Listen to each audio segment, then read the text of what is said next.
Oi, eu sou Carolina Vitorino e esse é mais um episódio do podcast Empreendedorismo da FGV EAS. E hoje eu recebo a Maria Fernanda Toledo, da Elara. Oi, gente, tudo bem? Muito feliz de estar aqui. Obrigada pela oportunidade, Carol. Eu que agradeço, Mafê. Conta pra gente, você ainda está estudando aqui na graduação? Estou no quarto semestre aqui. Como que foi? Você já sempre quis empreender? Ou foi uma vontade assim que surgiu ao longo do curso? Então, acho que a minha história com o empreendedorismo, ela nasceu um pouquinho antes. Eu vim de uma escola que chama Germinário, você conhece? Não. É do grupo da JBS. E lá eu entrei no 6º ano e a gente era formados como técnicos em administração. Então a gente tinha várias aulas super diferentes, assim, então finanças, economia, tomada de decisão, varejo, marketing. E a partir do 9º ano, então com 15 anos, a gente começava a trabalhar nas empresas do grupo. Então eu fiz parte da Swift primeiro como líder de vendas, e aí eu fazia de tudo um pouco lá, eu fazia recebimento de caminhão, atendia cliente, fechamento de caixa. E aí depois de um ano mais ou menos, fui transferida para a Friboi como representante comercial. E aí lá eu tinha uma rota que eu atendia, que era o Butantã. E eu tinha uma carteira de clientes. E aí era padaria, restaurante, bares. E aí eu vendia os produtos da Friboi para esses clientes. E aí eu amava esse trabalho, porque o meu relacionamento com meus clientes era muito próximo. Eu tomava cafezinho com eles. Depois que eu saí até da Friboi, um deles me ligou perguntando: onde você tá? A gente tá com saudade de você. Então era um trabalho que eu me divertia muito, mas me incomodava um pouco o fato de eu só ficar ali no comercial. E várias outras áreas impactam no comercial, então o financeiro, a logística, e a gente não sabia muito o que acontecia ali nessa parte do backstage. E aí foi quando começou a primeira pulguinha de tipo, eu acho que eu não quero só fazer parte de uma parte do processo, sabe? Sim. E aí no meu 3º ano, eu decidi sair do Germinari, porque, enfim, eles preparavam você mais para o mercado de trabalho e eu queria entrar na faculdade. Então eu fui para uma escola tradicional, assim, foi quando eu decidi que eu ia, de fato, prestar administração na GV. E aí, já no processo seletivo, eu conheci a Liga, porque na entrevista eles perguntam, né, sobre as ligas, as entidades e tudo mais. E aí eu conheci a Liga de Empreendedorismo e eu falei, nossa, é uma liga diferenciada. E aí, no meu primeiro semestre aqui na GV, eu prestei a Liga. Infelizmente, eu não passei, porque a Liga, ela requer uma maturidade da pessoa que entra aqui, né? E aí, no 2º semestre, eu vim já mais preparada, mais madura. E aí, foi quando eu entrei, de fato, na Liga. E aí, foi quando eu comecei a entender, de fato, o que era empreender. Porque, pra mim, era mais uma coisa de, você tem um comércio, tem uma loja de roupas, enfim. E aí, foi quando eu comecei a entender sobre a trajetória empreendedora, o que era empreender, o que era encontrar uma dor, uma solução. E aí, foi quando eu decidi, tipo, não, é isso que eu quero fazer, é isso que é o meu propósito, assim. E aí, quando você começou a empreender, como é que foi, assim? Você já começou com a Elara ou como a maioria dos nossos empreendedores, né, que a gente vê a jornada, teve um negócio antes que não deu certo? Como é que foi? Conta pra gente um pouquinho. Foi exatamente isso. Eu tive um negócio que não deu certo. Aqui na Liga, a gente começa com o processo de trainee, que é basicamente o PIC, é o processo intensivo de criação. É basicamente você tirar uma startup do papel e fazer ela girar. E aí, a minha startup era a Lynx, era no ramo de marketing de influência. E basicamente, a minha tese era conectar marcas com influenciadores, né, para fazer publicidade, conteúdo. E aí a tese era que as marcas, elas às vezes não sabiam encontrar o influenciador certo que iria gerar um certo engajamento e, consequentemente, conversão de vendas. Então eu queria fazer esse match mais assertivo. Mas eu fiquei muito frustrada porque a internet é muito imprevisível. Então, mesmo que eu fizesse o meu serviço da melhor forma possível, ainda não era garantido o sucesso daquela publicidade, entendeu? Sim. E aí, enfim, eu tava meio desmotivada. Também é um mercado que você precisa de muita maturidade pra entrar. Lidar com influenciadores não é uma coisa muito fácil. E aí foi quando eu chamei a Duda pra conversar. A Duda é minha sócia hoje na Elara. E a gente se conhece desde o cursinho, a gente fez cursinho juntas, então eu sempre soube o jeito que a Duda trabalha. Ela é uma pessoa super executora, ela faz as coisas muito bem feitas e muito rápido, assim. E desde o cursinho ela já tinha uma marca de joias, ela também teve a Usei Troquei, que era um brechó, que ela inclusive construiu uma IA que você colocava lá qual tipo de evento que você ia, maquiagem, enfim, ele te dava a roupa que você precisava usar. Ela fez 30 mil numa semana com isso, foi absurdo, assim. E aí eu conversei com ela, falei que eu tava meio desmotivada, que eu não sabia muito bem o que eu fazia. E ela comentou comigo também que ela queria voltar a empreender, que ela tava meio parada. E foi quando a gente decidiu se juntar pra começar a Elara. A gente se juntou antes de ter um negócio, assim. Foi engraçado porque eu decidi descontinuar a Lynx 2 dias depois de fazer minha primeira grande venda, assim, pra uma agência de eventos. E, enfim, a gente começou essa fase de pesquisa. A gente sabia que a gente queria o mercado de wellness, que é um mercado que nós duas gostamos muito. E, enfim, a gente começou a pesquisar, fizemos várias pesquisas, qualitativas, quantitativas, forms, entrevistas. E aí foi quando surgiu a ideia da Elara. Agora vamos explicar um pouquinho para nossa audiência o que é Elara e o que a Elara faz, para quem não conhece. Tá. A Elara é uma curadoria de experiências offline, por enquanto ainda em São Paulo.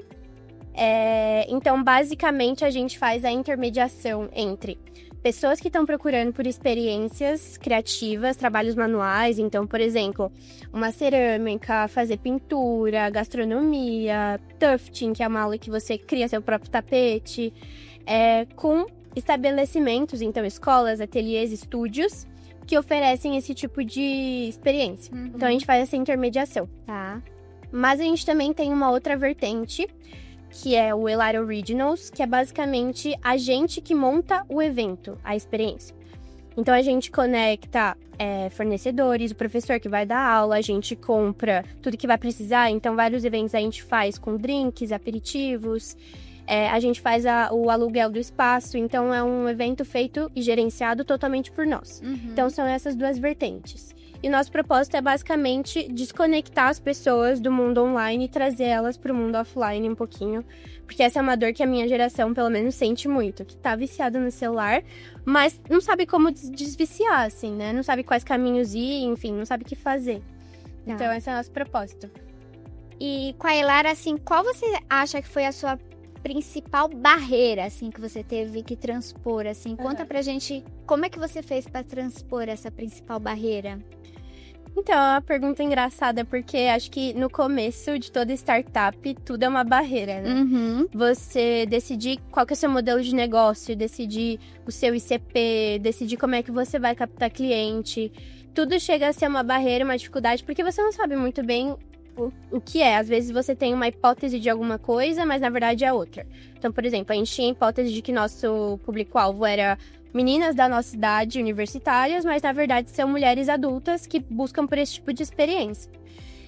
E então, a gente conseguiu entender isso muito agindo, né? Na startup, acho que não existe outra forma de você aprender a não ser atuando, fazendo, etc. Mas eu acho que a maior barreira que a gente passou foi na parte de automatização. A gente fazia... Óbvio, no começo você faz tudo manual ali, né? Mas a gente acabou dando uma viralizada no TikTok com a Elara. E aí começaram a chegar vários clientes querendo fazer a experiência e a gente ainda não tinha plataforma.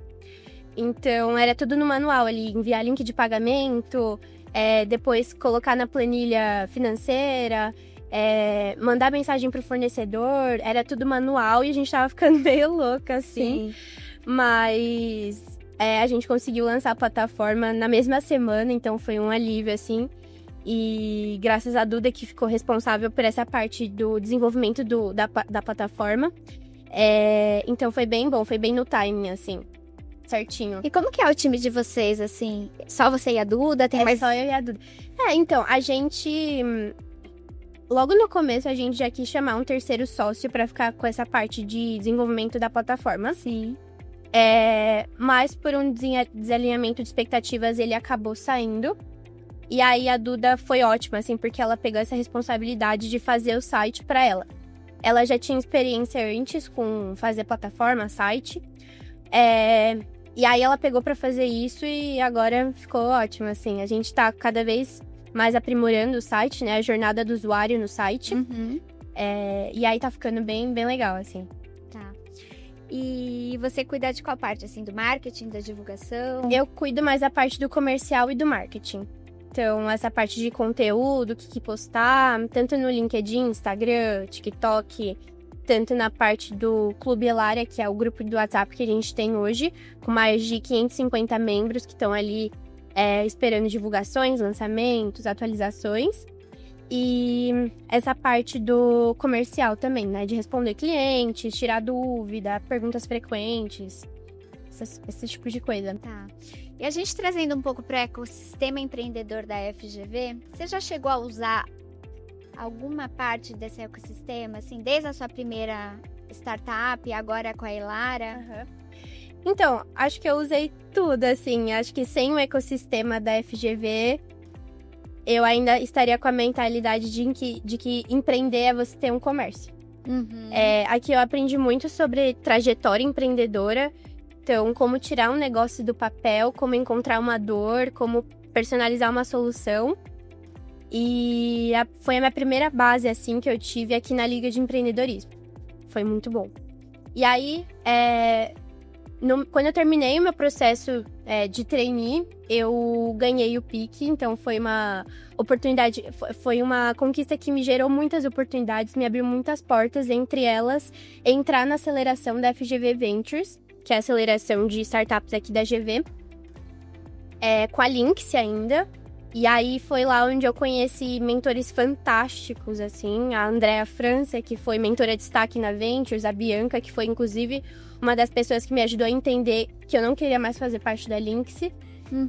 E, enfim, depois de um tempo eu me tornei diretora aqui na Liga, sou diretora de Empreende, que é basicamente a área que cuida dos empreendedores ativos aqui da Liga.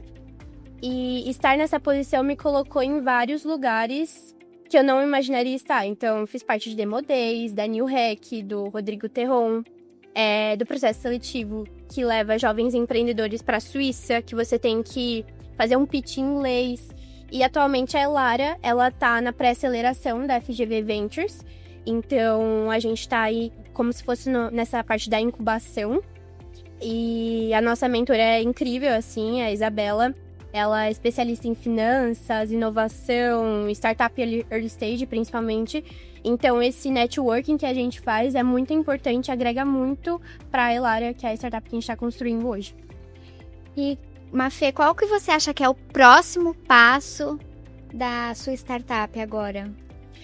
Então, o nosso foco é crescer com qualidade agora. Acho que são 3 pontos principais que a gente se apoia. A primeira, que nem eu falei, da jornada do usuário.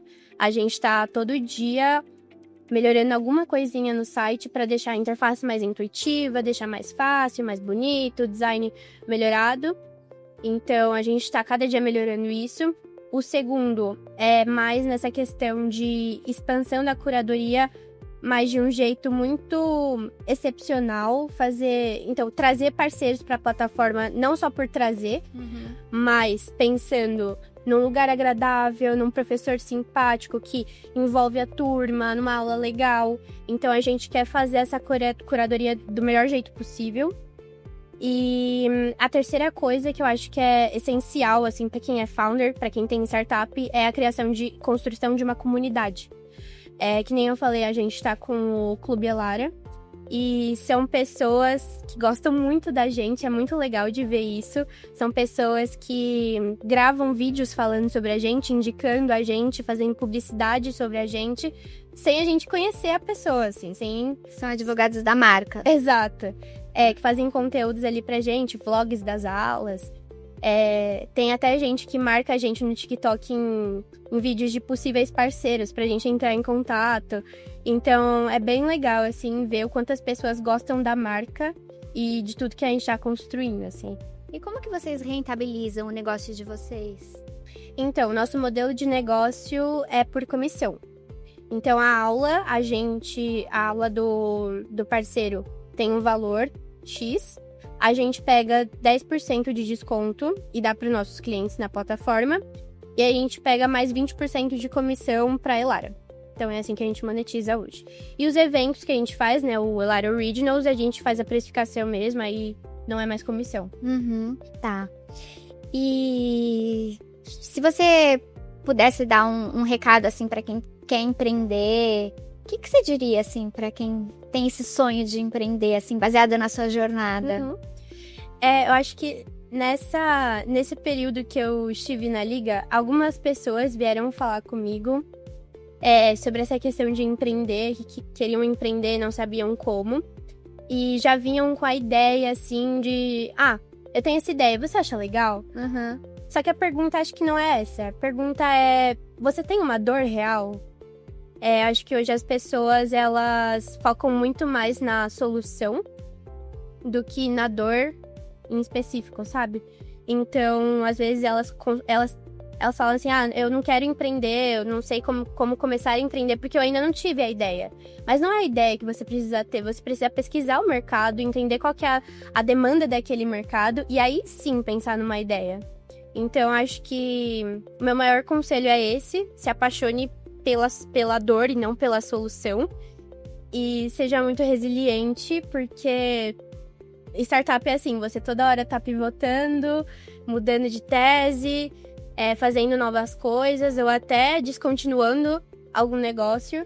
Então, a resiliência é um dos fatores essenciais, assim, para quem tá empreendendo. Vamos explicar para a audiência o que é pivotar, porque nem todo mundo já entrou no segmento de empreendedorismo. Explica o que é pivotar para as pessoas. Pivotar é basicamente você alterar alguma coisa ali na sua startup. Então, por exemplo, seu modelo de negócio.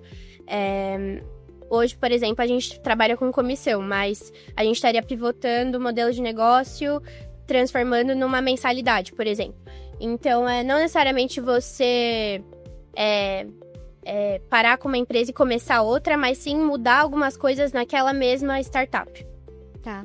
E agora, assim, mesmo nessa linha, assim, você poderia indicar, assim, um livro, uma série, para quem pensa em empreender, para quem tá empreendendo, algum conteúdo que você consumiu, que você acha que faz total sentido? Eu acho que no mundo do empreendedorismo tem uma leitura que é meio obrigatória, assim, que é o livro da Startup Enxuta, conhece? Do Eric Rice.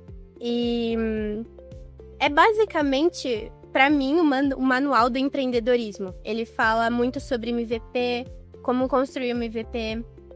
Ele fala do método... Explica o que é MVP, para quem não conhece essas siglas. O MVP é o mínimo produto viável. Então, é basicamente o primeiro teste ali do seu produto que você vai fazer. Você tenta gastar o menos possível com aquele primeiro teste para você já jogar no mercado e ver se realmente tem demanda. Então, você gasta menos recursos financeiros nele, né? Você gasta menos energia e esforço ali. Porque é um primeiro piloto, assim, que você quer ver se realmente aquilo gera demanda. Então, esse livro, ele fala muito sobre isso. Ele fala sobre o método de construir, medir e aprender, que é basicamente você seguir esses 3 passos para tirar um negócio do papel. Ele fala muito sobre validação. Então, ele é um livro sensacional, assim. Acho que já passou de não sei quantas vendas, enfim. Ele é bem muito prático, né? Exato, ele é muito conhecido, ficou muito famoso. E a minha recomendação de livro, assim, para quem quer começar a empreender. Eu conversei aqui com a Mafê, da Elara. Agradeço por ter vindo aqui conversar conosco. Obrigada, adorei ter participado do podcast. Muito obrigada.